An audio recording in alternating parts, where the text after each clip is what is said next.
It is August 1944. The Second World War has been raging for 5 years. The fighting on the front lines is fierce. 2 months ago, you landed on the beaches of Normandy, France, as part of the D-Day attack. Since then, you have been fighting against the Germans every day.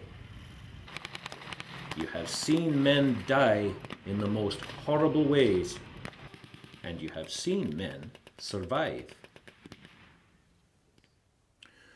What's the difference between living and dying on the battlefield?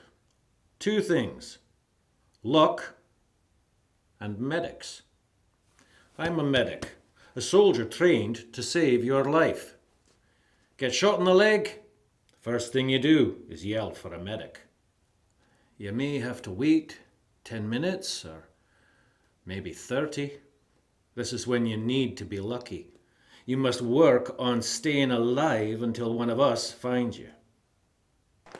If you are lucky and your wound isn't too bad, you'll live long enough for a medic to save you.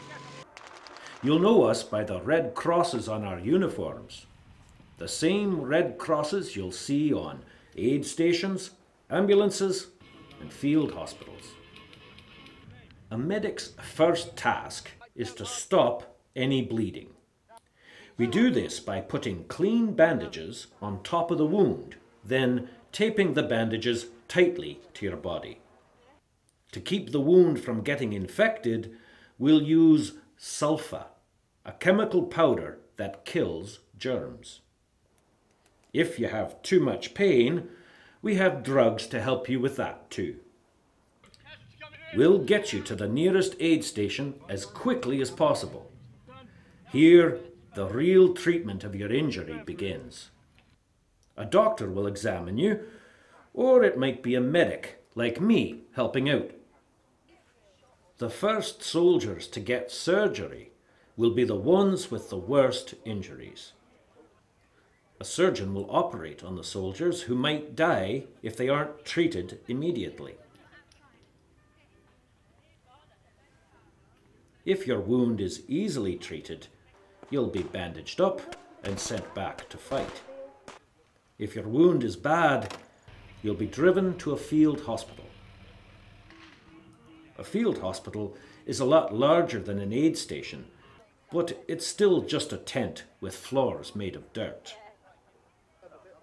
A field hospital surgeon may operate on 80 soldiers in a single day. Both the aid station and the field hospital are kept as clean as possible so that soldiers have a good chance of healing without getting an infection. Field hospitals have large supplies of drugs like sulfa and penicillin. These drugs are good at killing off germs that cause infection. They also have bags of blood that they will use to replace any blood you may have lost. At the field hospitals, they have special treatments for your burns. All these things improve your chances of surviving.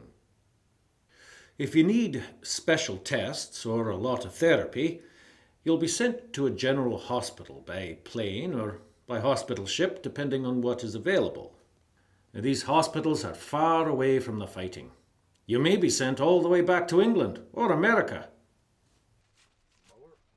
In the 1800s, a lot of soldiers died from diseases such as dysentery, malaria, and typhus. These days, we still have a lot of problems with sick soldiers, but we are able to prevent many of the diseases simply by keeping our camps and our hospitals cleaner than in the past.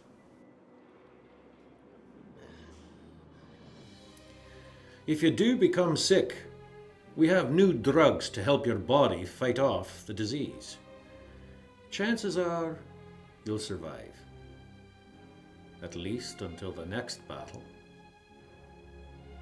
I'll be there to help you, but I'm hoping you'll be lucky.